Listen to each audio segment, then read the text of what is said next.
I swear every time Bethesda updates a game, it's a gamble between either the best update they've ever done or the worst.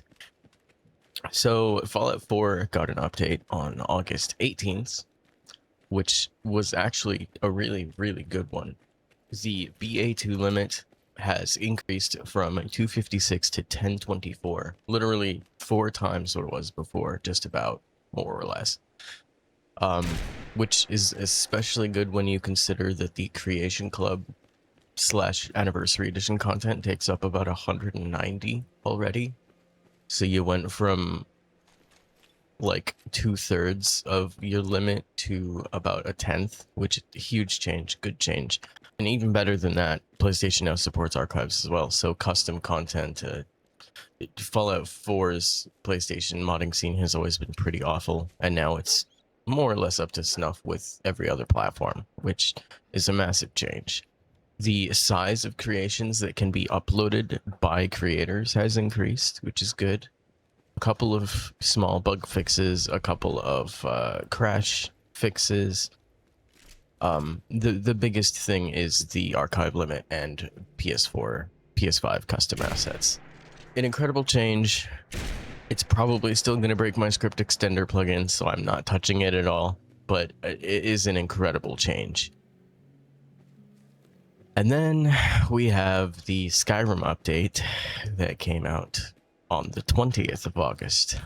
This was more or less intended to be something along the same vein as the Fallout update, but it's not. So, as you know, Fallout 4 and Starfield allow for up to 100 gigabytes worth of creations to be downloaded at any point in time. Editor MadRads here with a correction. You can have up to 100 gigabytes on the Xbox Series consoles and on PC, but on old-gen consoles and PS5, the cap is still 15 gigs. I hate that. A massive change, because originally I believe Fallout 4 was only 6 gigs, 4 gigs, somewhere around there. It wasn't a lot. So this is a massive change, massive improvement. Unfortunately for Skyrim, it's been increased to 15 gigabytes. It is nowhere near up to snuff with Starfield or Fallout 4. There's a small caveat here also for PlayStation 4 users.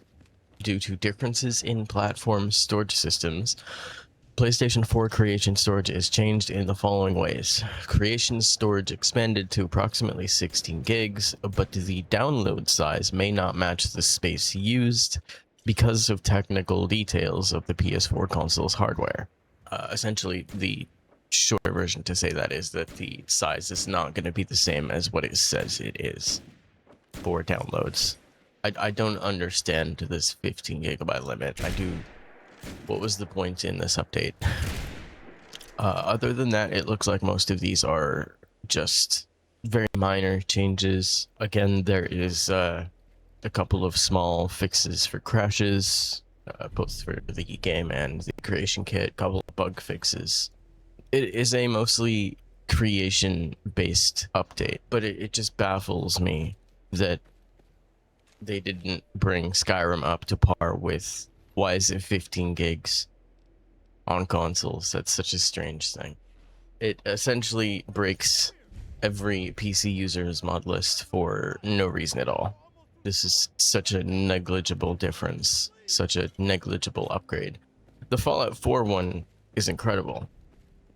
The Skyrim one is questionable. The third piece of Bethesda news I have is Fallout 76 related, and I'm excited for this one, but I'm also kind of mad at you guys for this one. So Fallout 76 announced in their latest Inside the Vault that coming with the next major seasonal update, the Slasher, on September 15th, you can earn rewards from previous seasons. I think that's an awesome change. I think, especially for someone like me who picks it up, plays it religiously for 6 months, and then disappears entirely for a year. You know, there's like a year's worth of content that I'm missing out on that I'd love to catch up on. The reason I'm mad is because they're holding a community vote to determine which season pass is going to be the first one coming with the slasher. And everybody's voting for season 10. It's a Brotherhood themed battle pass, which is fine. It's cool. But the Enclave pass, guys, come on. The Enclave pass. That's so many cool Enclave themed things in that pass. You guys could have voted for that. You guys are voting for like paint for the Brotherhood. Come on. I judge a little bit.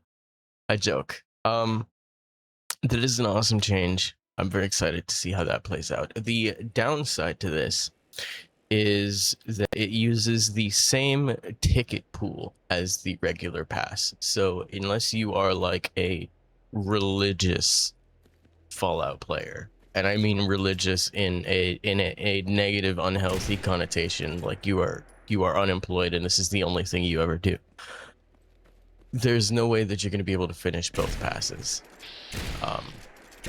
You know, if you get to like rank 10 this season, you have like 100 tickets or whatever, you have to decide, do I want something from this pass? Do I want something from that pass? And if you want something way further in on a pass, you have to commit. You have to grind pretty hard to get to that point. It's a little disheartening. I mean, I don't know what the solution to that would be, because if you have players who have already maxed out the last season, you don't want to increase ticket prices or increase ticket drops, sorry, because then everybody's just going to breeze through the current content. But there's got to be some kind of balance there, you know what I mean? I lied. I do have one more piece of news, that being with the release of the Oblivion Remaster on the Nintendo Switch 2, Bethesda did confirm the Switch version has several updates and fixes and patches that the other versions of the game do not yet have, but they are going to be bringing those updates to the other versions of the game soon.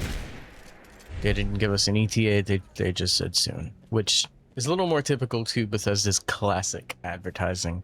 We have no idea when it's going to drop, but we know it'll happen eventually.